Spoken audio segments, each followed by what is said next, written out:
Nandukot ka na naman? Hindi Mga lumang wallet ko to, no? Kailambe ko. Hindi ka rin madaling pagsabihan. Siguro yung mga magulang mo hindi ka tinuturuan ng tama at mali, no?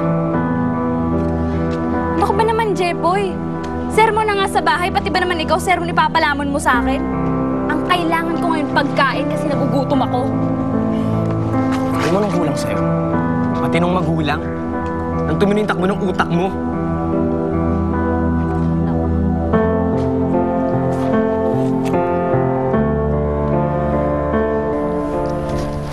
Catherine, ano bang ginawa mo? Ba't kailangan ikulong ka dyan? Kasi pinagbintangan nila Ma'am Raquel si Inay na siya daw yung nagnakaw ng mga alahas. Kaya pinakulong nila si Inay at ako. Tsaka hindi ako makalis dito hanggat hindi ko maibabalik yung mga alahas na yun. Di ba, hindi naman talaga totoong nagnakaw kayo? O ano ibabalik niyo?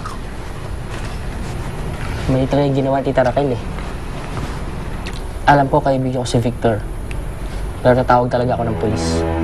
Sir, huwag niyo pong gagawin yun. Kasi baka hindi pa iurong yung reklamo kay Inay eh. Baka hindi pa siya makalaya. Sorry Catherine, pero hindi ko hintay mapahamak ka pa. Sir.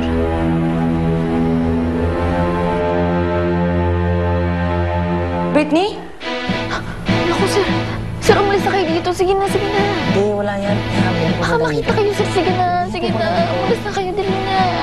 Baka maabutan ba kayo ni Mami? Sige na, nagmamakaawa po ko sa inyo. Catherine, hanap ako ng paraan. Hanap ako para matigil na to. Sige, sige na, sir. Umalis na kayo, ha?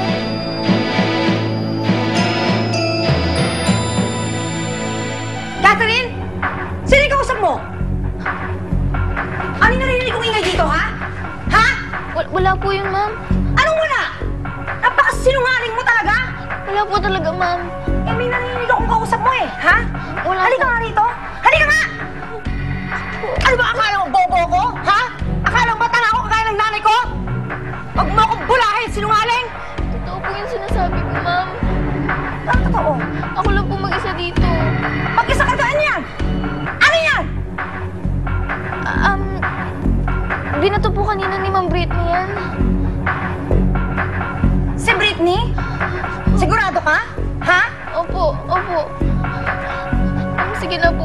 Kakawalan niyo na po ako dito. Hindi naman po ako tatawa sa inyo, ma'am. Halika nga rito, babae. Ha? Huwag mo akong inuuto, ha? Eh kung inakalang maaawa ako sa'yo, hindi! Naiintindihan mo? Opo, ma'am. At habang nagsisinungaling ka at ganyan ang ugali mo, hindi ka nagtitino, bubulong ka sa kulungan na yan!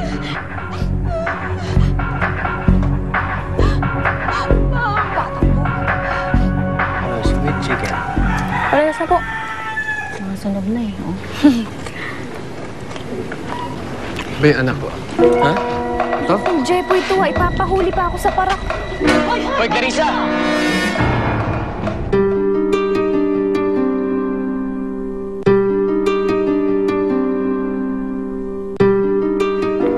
Loko-loko talaga yung Jeboy na yun. Ipapahamak pa ako.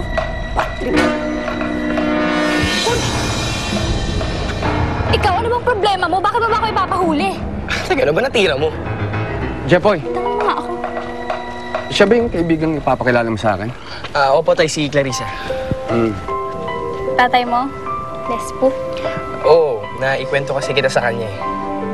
Meron na ikwento sa akin si Jepoy na may balok na daw sa buhay mo na kailangan diretso eh. Pero iya, huwag kang mag-alala. Alam ko nagbibiro lang naman siya eh.